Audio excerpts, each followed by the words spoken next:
Bismillahirrahmanirrahim. Assalamualaikum warahmatullahi wabarakatuh. Halo buat para mentor, para trainer dan juga mentor grup. Perkenalkan saya Dimas di Pramonugroho dari grup 3. Ingin memulai presentasi pada kali ini. Untuk judul presentasinya itu Data Cost Supply Chain Intelligence, ETL, Data Warehouse, dan Dashboard Analytics. Yang dimana ini merupakan proyek akhir dari KM Data Analyst dan Business Intelligence buat batch 4.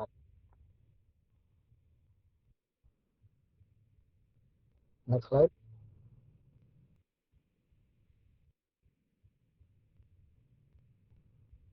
Untuk anggota kelompok kami, yang pertama ada Alfian Febriansyah S, kemudian saya sendiri Dimas Pramonugroho, dan juga ada Eka Nanda Dewi, Nurnailil Fariha, dan Ratri Ika Solvian.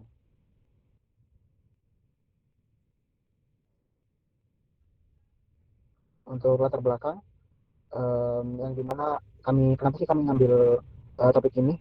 Ada beberapa urgensi. Yang pertama, karena pertumbuhan e-commerce akhir-akhir ini menghasilkan volume data yang juga besar dan kompleks. Apalagi e-commerce sudah menjadi hal yang sangat umum di kehidupan kita sehari-hari. Dan juga data operasional dari e-commerce tersebut terstruktur untuk bisnis. Masih banyak e-commerce yang belum data operasional yang terstruktur, nggak dapat dipakai untuk analisa bisnis. Nah, oleh karena itulah diperlukan data yang dimana mengintegrasikan data dari tren, kemudian produk, transaksi, pengiriman, dan data-data lainnya.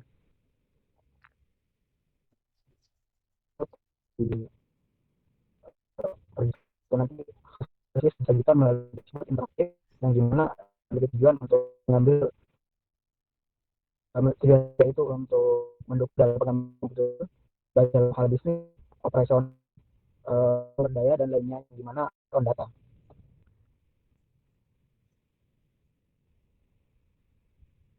Baik, tujuan kami sendiri yaitu ada dibagi dua ya, ada tujuan teknis dan juga kemudian tujuan bisnis. Adapun tujuan teknis dari proyek ini adalah sebagai berikut: melakukan proses extract, kemudian transform, plot, yaitu ETL menggunakan tools Pentaho Data Integration.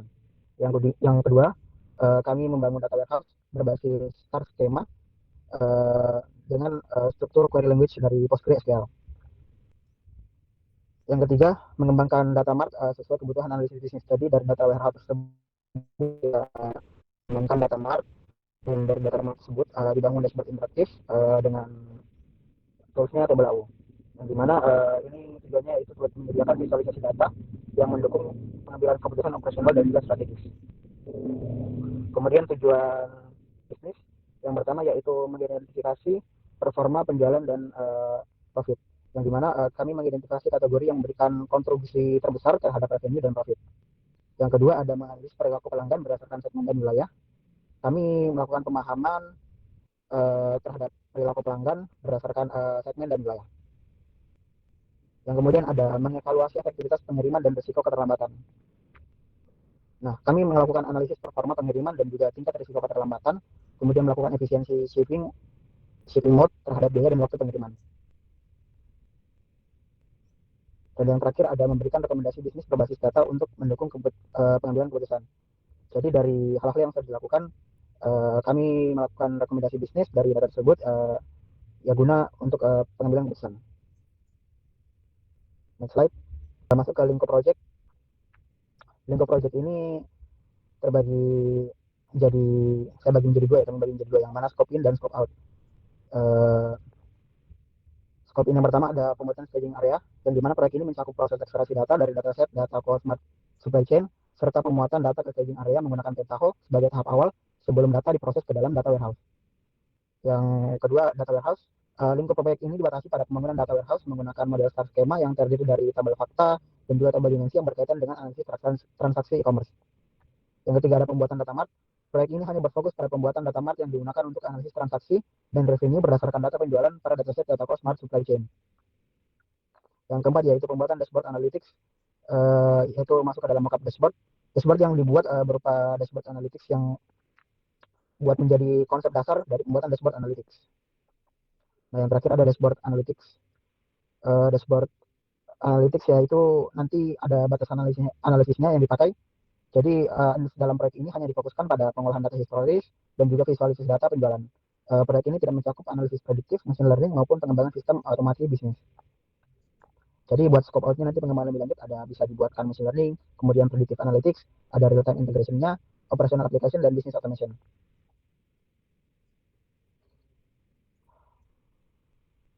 Next slide. Tools dan teknologi yang dipakai buat data source-nya kami mengambil dari Kaggle. Ya, kenapa kami ambil dari Kaggle? Karena dataset saat ini yang kami ketahui yang open source dan juga cukup memenuhi dalam proyek ini yaitu Kaggle. Kemudian di ETL dan data processing kami menggunakan Pentaho Data Integration yang sudah dijelaskan dalam slide-slide sebelumnya. Kenapa kami memilih Pentaho? Ya karena Pentaho merupakan tools yang dipakai umumnya saat membuat proses ETL gitu, extract transform load, yang dimana dipakai saat membuat data staging, kemudian pembuatan data warehouse, dan juga sampai data mart juga pakai Pentaho data integration. Kemudian di database-nya kami tools yang kami pakai buat mengolah datanya kami pakai di Beaver ya. Di Beaver dipakai buat mengolah data, buat execute SQL yang dibutuhkan saat kami menetapkan foreign key segala macam di proses data tersebut, dan juga buat datanya SQL-nya kami pakai PostgreSQL. Dan buat visualisasinya saya pakai table AU karena kenapa kami pakai ini karena visualisasi dari table AU cukup lengkap dan juga fitur-fitur yang disediakan oleh table AU itu cukup lengkap dan bisa di-upload di publik juga, ada environment-nya sehingga kami bisa menguploadnya di publik, jadi orang umum, orang awam bisa lihat proyek kami gitu buat showcase. Slide selanjutnya saya jelaskan secara singkat buat database Datako. Jadi buat database yang kami ambil ada 5 tabel ya, ada 5 tabel. Yang pertama ada customer, kemudian ada product, ada market, ada shipping dan juga orders gitu.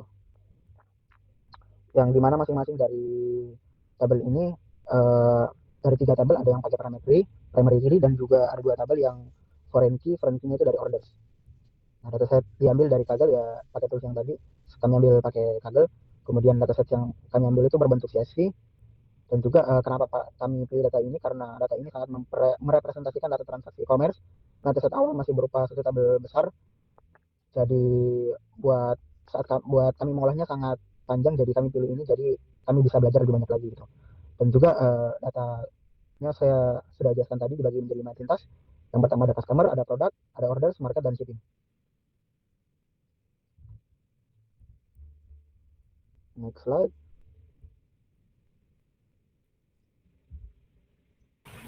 Baik, untuk selanjutnya pengolahan staging. Untuk langkah awal, melakukan input database ke PostgreSQL. Sebelum diinput, dilakukan pre-processing data dengan melakukan proses text to column di Excel dengan menyesuaikan delimiter koma agar data terpisah ke dalam kolom yang sesuai. Selanjutnya untuk import datanya ke Postgre, langkah awal membuat database berupa Datako, kemudian diimport datanya dari format CSV di localhost menggunakan perintah copy, yang kemudian data dipecah menjadi 5 tabel, yaitu customer, produk, order, market, dan shipping.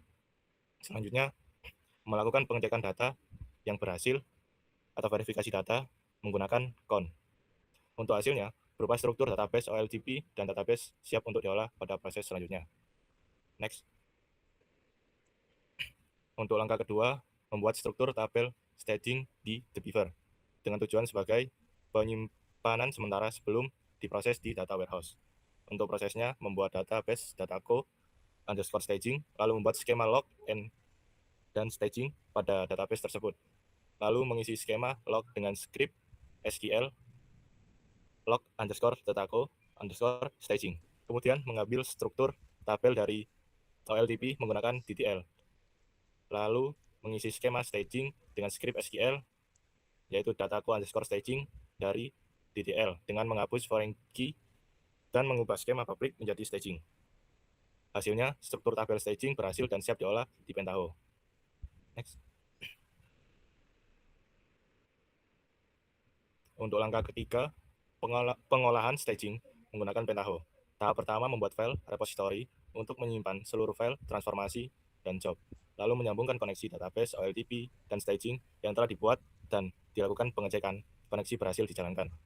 Untuk hasil, pada langkah ini, database berhasil dipindahkan dari OLTP ke staging. Proses ETL terdokumentasi di log dan data siap diolah di data warehouse. Terdapat 3 transformasi dan 2 job untuk pengolahan staging di Pentaho, yaitu yang pertama df_list_table_data ke supply, yaitu mengidentifikasi tabel yang belum diproses ke staging. Lalu yang kedua df read data ke supply, yaitu melakukan ekstrak data dari LTP dan load ke staging. Next. Yang ketiga yaitu df_log_table_masuk_data cost supply, yaitu mencatat informasi log tabel yang berhasil dimuat. Lalu keempat, job_execute_data_data cost supply, yaitu menjalankan proses ETL dan validasi jumlah data. Next. Dan yang kelima terakhir yaitu main_job_data cost supply, yaitu menjalankan seluruh alur proses Pentaho ETL dari awal hingga selesai. Baik, selanjutnya saya akan menjelaskan terkait desain data warehouse untuk data staging yang sebelumnya sudah dikerjakan. Jadi untuk desain data warehouse ini terdiri dari beberapa tabel. Yang pertama itu ada dimension table yang terdiri dari 5 tabel, yaitu dim customer, dim product, dim shipping, dim market, dan juga dim date. Sementara itu ada pula fact table, yaitu fact order. Tujuan dari pembuatan desain data warehouse ini yakni mengintegrasikan data untuk analisis multidimensi dan juga mendukung pembuatan dari data mart itu sendiri. Next. Untuk struktur data dan juga skema dari data warehouse, yang pertama tentunya ada skema dimensi dan juga skema fact. Untuk dimensi sendiri itu ada 5. Yang pertama ada dim customer yang digunakan untuk menyimpan informasi pelanggan, lalu ada dim product yang digunakan untuk menyimpan informasi produk, ada dimensi shipping yang digunakan untuk menyimpan informasi pengiriman, dim market yang digunakan untuk menyimpan informasi wilayah pasar, dan dim date yang digunakan untuk menyimpan atribut waktu. Sementara itu ada skema fact, yaitu fact order yang digunakan untuk menyimpan transaksi dari penjualan. Next. Untuk selanjutnya itu ada slowly changing dimension atau SCD type. Untuk SCD type ini sendiri ada 2 tipe yang berbeda. Yang pertama itu ada tipe 1 dan yang kedua ada tipe kedua. Untuk tipe pertama ini digunakan di dim product, dim shipping, dan juga dim market, di mana untuk ketiga dimensi ini mereka itu tidak memerlukan informasi historis atau hanya memerlukan informasi terbaru saja. Kemudian untuk SCD type 2 itu digunakan di dimensi customer, di mana untuk type 2 ini digunakan agar seorang analis itu bisa mengetahui histori atau perubahan dari data pelanggan itu sendiri. Sementara itu untuk dim date itu tidak menggunakan SCD type apapun karena data tersebut bersifat statis dan juga tidak mungkin berubah. Next. Untuk selanjutnya yaitu ada hasil implementasi dari data warehouse. Untuk hasil implementasinya itu ada 6 tabel yang berbeda, yaitu 5 dimensi dan juga 1 fact order. Nah, untuk yang pertama itu ada dim customer. Untuk dim customer ini sendiri, untuk step-stepnya hanya dimulai dengan tabel input, kemudian select value, sort rows, unique rows, value mapper, baik itu country maupun state, dan yang terakhir tentunya dimension lookup. Kemudian untuk shipping, produk, dan juga market itu kurang lebihnya stepnya hampir sama dengan dim customer. Yang membedakan hanya di dim date, dimana untuk dim date ini ada beberapa step seperti generate rows, kemudian ada replace in string, kemudian ada pula select value, dan lain-lain. Kemudian yang terakhir itu ada fact order. Untuk fact order ini sendiri adalah sebuah tabel yang menampung hasil dari kelima dimensi itu. Jadi untuk di fact order ini dimulai dengan tabel staging, yaitu staging order, kemudian dilanjutkan dengan replace in string, select value, sort rows, unique rows, kemudian lookup dengan dim customer, dim product, dim shipping, dim market, dim date, kemudian membuat sequence baru untuk transaksi ID, dan yang terakhir tabel output. Nah, untuk output sendiri dari proses DWH ini nantinya menghasilkan 5 tabel dimensi dan juga 1 tabel fakta yang siap digunakan sebagai sumber dari data mart. Next. Baik, selanjutnya adalah data mart overview. Nah, jadi setelah proses pembangunan data warehouse selesai dilakukan, tahap berikutnya adalah pembuatan data mart. Pada proyek kali ini, data mart yang dibangun bertujuan untuk mengintegrasikan data transaksi, pelanggan, produk, pasar, pengiriman, dan waktu ke dalam satu dataset yang lebih ringkas dan siap digunakan untuk kebutuhan analisis bisnis. Nah, data mart ini kemudian digunakan sebagai sumber data utama dalam pembuatan dashboard analitik. Adapun analisis yang didukung meliputi eksekutif analisis, sales product analysis, customer analysis, serta delivery and logistic analysis. Nah, untuk memberikan gambaran lebih jelasnya mengenai cakupan analisis yang didukung oleh data mart ini, dapat dilihat pada slide selanjutnya. Nah, pada data mart yang telah dibangun digunakan untuk mendukung 4 area analisis utama. Nah, yang pertama adalah eksekutif analytics yang berfokus pada analisis revenue, profit, dan jumlah order untuk memberikan gambaran performa bisnis.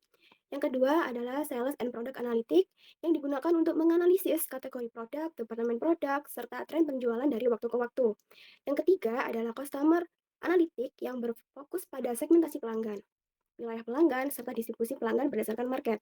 Dan yang terakhir adalah delivery and logistic analytics yang digunakan untuk menganalisis shipping mode, delivery status, serta tingkat keterlambatan pengiriman.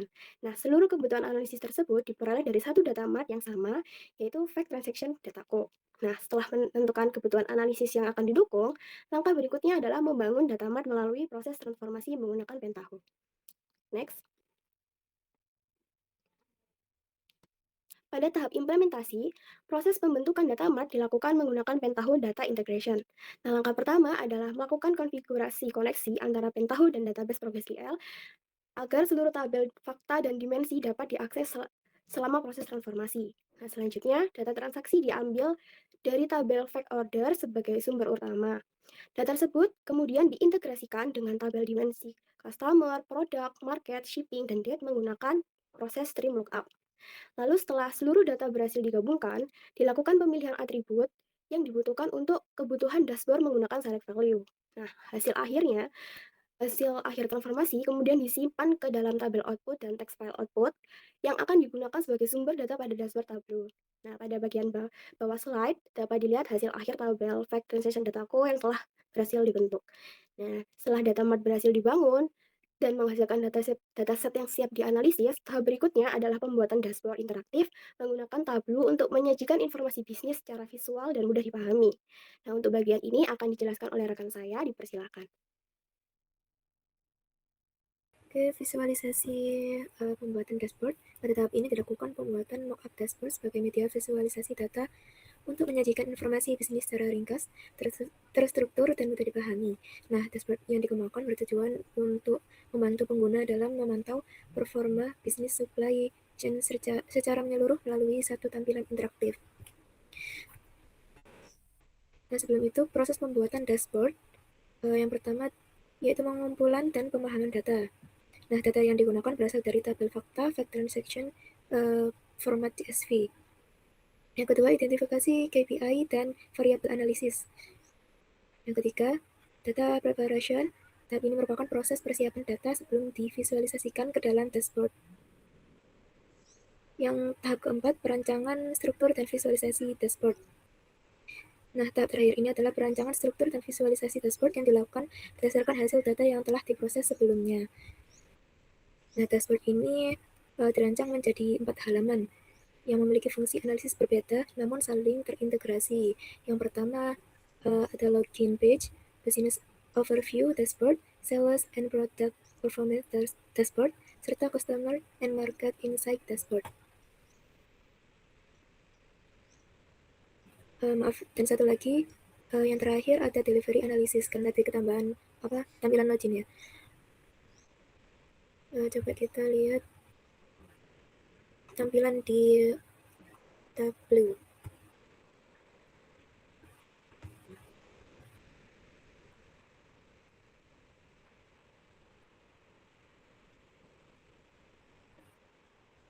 Oke, yang tampilan pertama yaitu berupa login and interface design. Untuk username-nya, kita masukkan admin dan passwordnya adalah min4.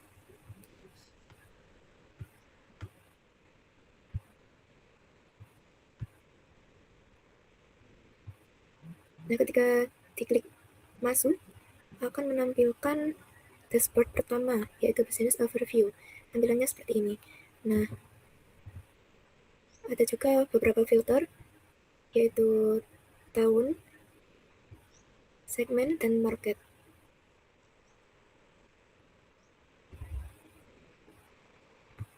Untuk KPI-nya, total revenue, total profit, profit margin, total orders, dan average order value. Nah, ini adalah chart-chart pendukungnya. Untuk tampilan kedua, ketika kita klik ke dashboard kedua, yaitu memunculkan sales and product performance. KPI-nya quantity sold, average discount rate, dan profit ratio. Nah, untuk chart pendukungnya ada revenue trend by category, the product by revenue, shipping mode distribution, discount rate versus profit, kategori performance table. Nah, untuk tampilan ketiga, yaitu menampilkan customer and market insight. KPI-nya total customers, average sales customer, dan average item pool. Nah, untuk diagram atau itu customer distribution by segment, ada juga customer map by state, top state by customer, dan segment trend by customer. Ini tampilan keempat, yaitu delivery analysis, analisis performa pengiriman untuk memastikan ketepatan waktu dan efisien operasional. Nah, KPI-nya ada average shipping days, late delivery rate, cancellation rate. Ini data pendukungnya. Delivery status distribution, ada juga late delivery versus shipping mode, dan juga shipping days comparison. Nah, jenis visualisasi itu tadi ada tampilan pertama login, terus setiap tampilan dari dashboard pertama sampai dashboard keempat itu ada KPI chart, ada juga line chart, bar chart, donut chart, dan juga map chart. Nah, secara keseluruhan, jenis visualisasi yang digunakan dalam dashboard dirancang untuk melengkapi satu sama lain. Nah, KPI chart, KPI card digunakan untuk ringkasan informasi, line chart untuk analisis trend, bar chart untuk perbandingan, donut chart untuk distribusi, dan map untuk analisis geografis, scatter plot untuk hubungan variabel, dan tabel untuk detail data. Kombinasi visualisasi ini membuat dashboard menjadi informatif, mudah dipahami, dan mendukung proses analisis bisnis secara komprehensif.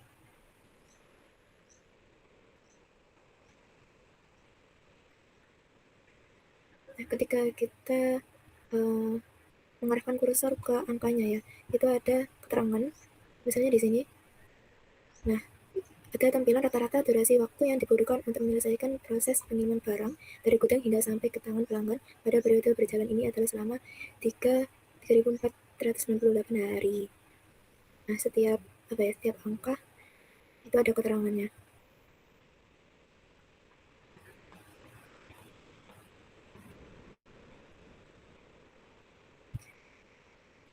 Nah, warna yang kami gunakan itu dominan warna biru. Tujuannya yaitu untuk meningkatkan pengalaman pengguna serta membantu proses interpretasi data secara visual. Nah, pemilihan warna, selain itu ada pemilihan font. Font yang kami gunakan ialah font Calibri.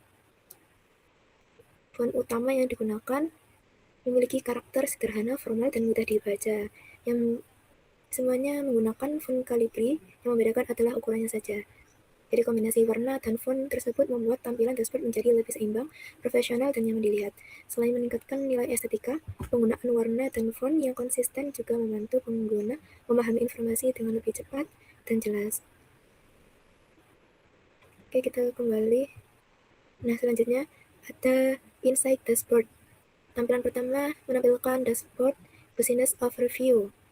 Nah, insight utamanya ada total performa operasional global. Dataku berhasil membukukan total revenue mencapai 391,3 billion dengan raihan total profit sebesar 415,2 billion, yang mana menghasilkan profit margin yang sangat tinggi, mencapai angka 106,1% dari akumulasi 65.752 total transaksinya.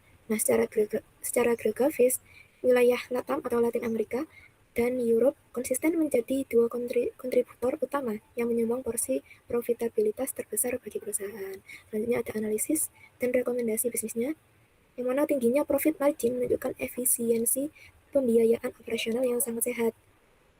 Namun, struktur pendapatan ini memiliki risiko ketergantungan wilayah yang tinggi. Disarankan untuk melakukan penetrasi pasar yang lebih agresif di wilayah minor lainnya, yang mana melakukan diversifikasi risiko jika terjadi goncangan ekonomi atau regulasi logistik di wilayah LATAM dan Eropa. Untuk insight dashboard pada tampilan yang kedua, volume penjualan dan revenue bisnis ini didominasi secara mutlak oleh kategori gaya hidup, yaitu apparel, fansop, dan footwear atau alas kaki. Di tingkat produk individual, performa penjualan sangat bertumpu pada produk unggulan seperti Nike Men's dan O'Brien Men's. Selain itu, visualisasi korelasi menunjukkan bahwa pemberian tingkat diskon yang terlalu tinggi tidak selalu berbanding lurus dengan peningkatan profit bersih. Ada juga analisis dan rekomendasi bisnisnya. Terjadi fenomena Pareto Law, di mana sebagian kecil produk menyokong sebagian besar revenue perusahaan. Perusahaan harus menjaga stabilitas rantai pasok atau stok barang untuk produk-produk star ini agar tidak terjadi stock out. Nah, di sisi lain, kebijakan promosi harus direview ulang. Tim marketing wajib menetapkan batas jenuh diskon agar pemotongan harga berfungsi memicu volume penjualan tanpa mengerosi margin profitabilitas lini produk terkait. Nah, untuk insight dashboard yang ketiga, analisis demografi pelanggan menunjukkan bahwa segmen konsumer merupakan basis massa terbesar yang mendominasi lebih dari 50% total ponsel pasar, diikuti oleh segmen corporate dan home office. Secara geografis, sebaran pelanggan aktif terkonsentrasi sangat padat di beberapa negara bagian state utama, dengan Puerto Rico, California, dan New York sebagai wilayah dengan jumlah pelanggan unik tertinggi. Analisis dan rekomendasi bisnisnya, karakteristik bisnis dataku ini sangat kuat di sektor B2C atau business to consumer, yang mana strategi pemasaran berbasis wilayah harus dioptimalkan untuk mempertahankan loyalitas pelanggan di top 3 state tersebut. Sementara untuk segmentasi pasar, tim direkomendasikan untuk meluncurkan program retensi khusus untuk segmen consumers guna meningkatkan nilai consumer lifetime value mereka. Pada tampilan dashboard yang terakhir, rata-rata durasi pengiriman barang secara keseluruhan berada di angka 3,5 hari. Dari sisi metode pengiriman, opsi standar kelas menjadi jalur logistik yang paling sering digunakan dan mendominasi distribusi volume pengiriman. Berdasarkan perbandingan antara waktu pengiriman real dengan estimasi jadwal, data mencatatkan efisiensi ketepatan waktu operasional yang sangat baik. Jadi mendapati tingkat keterlambatan minimum. Selanjutnya, analisis dan rekomendasi bisnisnya, metode standar kelas adalah tulang punggung distribusi operasional karena biayanya yang ekonomis bagi pelanggan. Namun, tim logistik harus tetap waspada terhadap potensi trade-off antara biaya murah dan kecepatan kirim. Diperlukan pengawasan ketat dan audit berkala performa kurir pada jalur standar kelas ini, agar durasi tetap terjaga di rata-rata 3,5 hari, sehingga meminimalkan risiko lonjakan pembatalan pesanan akibat isu keterlambatan di masa mendatang. Oke, next. Nah, baik, sebagai penutup dari presentasi kelompok kami, ada beberapa kesimpulan dan saran penting yang bisa kita petik dari keseluruhan proyek ini. Yaitu untuk kesimpulannya, proyek ini berhasil membangun end-to-end data pipeline secara matang, mulai dari integrasi dan pembersihan data di area staging via Pentaho, pembentukan star skema di PostgreSQL, sampai menjadi data mart yang siap saji. Nah, hasil akhirnya adalah rangkaian dashboard Tableau yang terbukti mampu menyajikan insight akurat guna mendukung pengambilan keputusan berbasis data. Selanjutnya,